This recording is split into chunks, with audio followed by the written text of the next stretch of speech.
around what is Navratri, is that the time to worship Ma, only that time, or there is something else. When we talk about Navaratri, Nava we understand 9, but the Ratri, why is Ratri associated? Now, as much as in night we all go to sleep and in our dream state there's a lot of processing that happens, the Ratri here focuses on going inward. Of all Navratris have to be an inward turning time. The thing is, if you are a Shakti Upasak, if you follow Ma in any way, whether you follow her Navadurga forms, that Shakti has to be worshipped, she has to be worked with throughout the year and all your life. So the Magha Navratri, which happens just after Uttarayan, there's a lot of change of energy in the northern and southern hemisphere at that time. That comes in. There is also huge change. In fact, that whole period, which starts typically with what we in Sanatana practice as the Shraddha and the Sharad Navratri, are commonly celebrated. But there are also some specific focuses that you can keep. And that specific focus will help you understand how to make the most of each of these Navratris. Many linkages that you will find in your life of new things happening. Ma's energy, so you can make use of that energy. The Ashad Navratri, which is the first Gupta Navratri of the Hindu calendar that comes. It's nurturing or damage, etc. Now that's the time when you need to focus on preservation, doing your sankalpas, anushtanas, whatever japa, tapa, havan, etc. that you do for these two purposes. Control and preservation of your strength, which can then be used for energizing and abundance. This is also the time for cleansing, purification, and also to build your strength. Like winter season is about to set, now is the time to work on strengthening yourself and gaining and being competitive, etc. And that then brings us to the last Navratri of the Hindu calendar year, which is the Magha Navratri that happens in the Gregorian January-February time. Om Trudeviyubhyo Namaha. Welcome back to Trishakti Healing. Lots of love and blessings from my side. Now, I was having some very important conversations with some of my followers and disciples and some of you people who've been watching my video. And very interesting conversations, especially around Navratri. And many questions came around what is Navratri, is that the time to worship Ma, only that time, or there is something else, why Gupta Navratris, etc. So I'm going to be talking about Navratri in a series of videos with you. So stay with me. Do subscribe to the channel and set an alert for yourself and like this video and share it and leave your questions for me so that I can make more videos and answer questions like these. Now, coming back to our concept today, I will do this introductory video on Navratris and I will produce a series of other videos where I will speak to you about each of these Navratris in detail and a few other concepts that you need to understand. But let's begin here.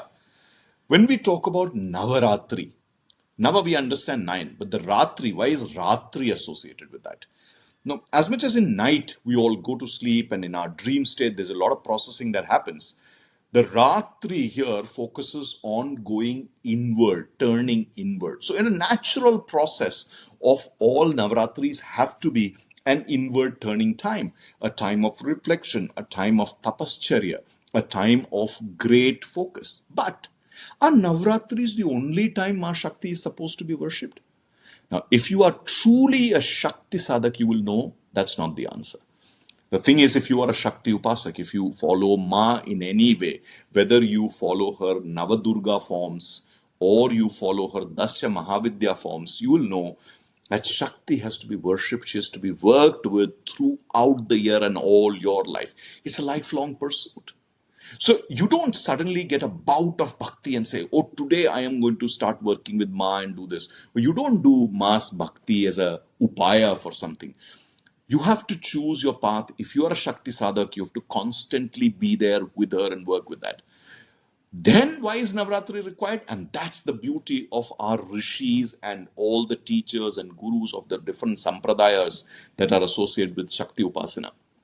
They realized that when nature changes, when Ritu Sandhi happens, which means seasons are changing, or there are certain times in the year when Ma Shakti's flow, her pravaha, is very, very powerful. So the Magha Navratri, which happens just after Uttarayan, there's a lot of change of energy in the northern and southern hemisphere at that time. The Chaitra Navratri, which happens typically around the March-April time, there's a spring season changing to summer. There's a lot of change that is happening there. Then there is the Ashada Navratri, which happens at the peak of summers and just before rains happen. Again, energy changes are happening.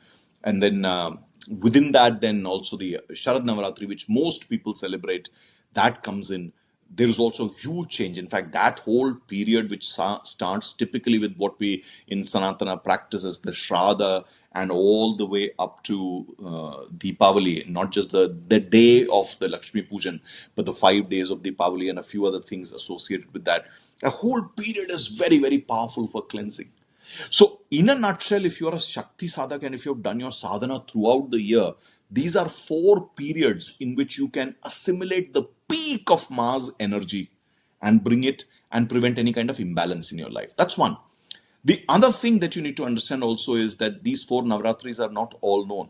2 of them, which is the Chaitra Navratri and the Sharad Navratri, are commonly celebrated. So the first Navratri that comes typically the March-April time, around the Ram Navami time, and the one that comes towards the end of the year, that is the Dashera Diwali time. These commonly get celebrated, and they are celebrated as festivals, not even as the time of japa tapa and going deep into self-reflection. Whereas the other 2, which is the Magha Navratri and the Ashada Navratri, are typically focused on by heavier sadhaks who are deep into Tantra and various other methodologies of looking at understanding. Now, when I say Tantra, this is not the Wusha Tantra. Tantra is, very meticulous practices of mastering Ma's energy and working with her energy. And that's where it is. So, in a nutshell, if you are truly Ma's devotee, if you're truly focused on Ma Shakti's energy, understand that your sadhana needs to happen throughout the year. Now, whatever that sadhana is, whether you continuously read the Durga Saptashati, or you chant the Argala Stotram, or you chant the Siddha Kunjika Stotram, or you're chanting the Navarana mantra, or any other mantra that you have, or you do some form of yantra sadhana, or from the Dasya Mahavidyas, if there are specific pujas that you're doing of Ma Vaglamukhi or Ma Kali or any of the other Mahavidyas, whatever it is that you do, be consistent with that sadhana. And in these 4 Navaratris, pick up the peak. But there are also some specific focuses that you can keep. And that specific focus will help you understand how to make the most of each of these Navaratris. So let's go step by step. Now, if you look at the Hindu calendar, and I'll go by the Hindu calendar and also in between with the Gregorian calendar, but the Hindu calendar, when the new year is starting for us, that's the time of the Chaitra Navratri, the typical March-April period. Now, if you look at that period, the spring is changing into summer. It's an energy of renewal. It's an energy of cleansing that is happening. Sometimes it actually also coincides with the new financial year for most businesses and work in India. Now also coincides with the new session in schools. College sessions happen a little later, but if you see, there are many linkages that you will find in your life of new things happening. So, in the Chaitra Navratri, focus on cleansing and focus on renewal. Whatever new habits you want to pick up, new targets, new goals, new businesses, anything new you want to start, this is a beautiful time. To start new things, even the Sharad Navratri is a very good time, because around Dashera Diwali time, the energy is at its peak, Ma's energy. So you can make use of that energy. But the Chaitra Navratri is equally good to make new beginnings and also cleansings. So if there is any form of discipline that you need to have, any form of removal of inertia or tamas, great time. The Ashad Navratri, which is the first Gupta Navratri of the Hindu calendar that comes. It's the second in the Gregorian calendar, but the first in the Hindu calendar. This is the time when summers are at its peak. Our energies are getting depleted. We are suffering. There are various diseases, the issue related to heat and to the water-related issues, waterborne diseases, and also rains are just about to come in some parts of our country. Rain has already done whatever it's supposed to do, whether it's nurturing or damage, etc. Now, that's the time when you need to focus on preservation. So, Ashada Navratri and say various gurus will say that this is the time for preservation, but from preservation also comes prosperity. So, you can focus on both of these, especially if you are a grihastha. Then you can focus on doing your sankalpas, anushtanas, whatever japa, tapa, haman, etc. that you do for these 2 purposes. Those will get, the falit, or they will get realized much more easily than other kinds of sankalpas that you would pick up. This is the period that can lead to a lot of control and preservation of your strength, which can then be used for energizing and abundance at a later point in time. Then comes the Sharad Navratri, and this Sharad Navratri is very prominent because there's a series of things, and we know in India it's a time of a lot of festivities. This is also the time for cleansing.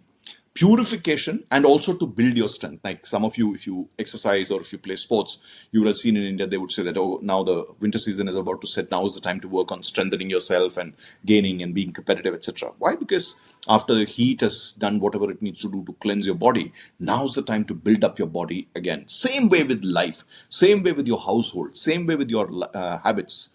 So if there is any negativity, anything that is destructive, anything that is not progressive in your life, anything that needs restoration, now is the time to do that Shuddhikarana and move into strengthening of your life. So all your Anushtanas, all your Japa, Tapa, Havan, they need to be focused around this time.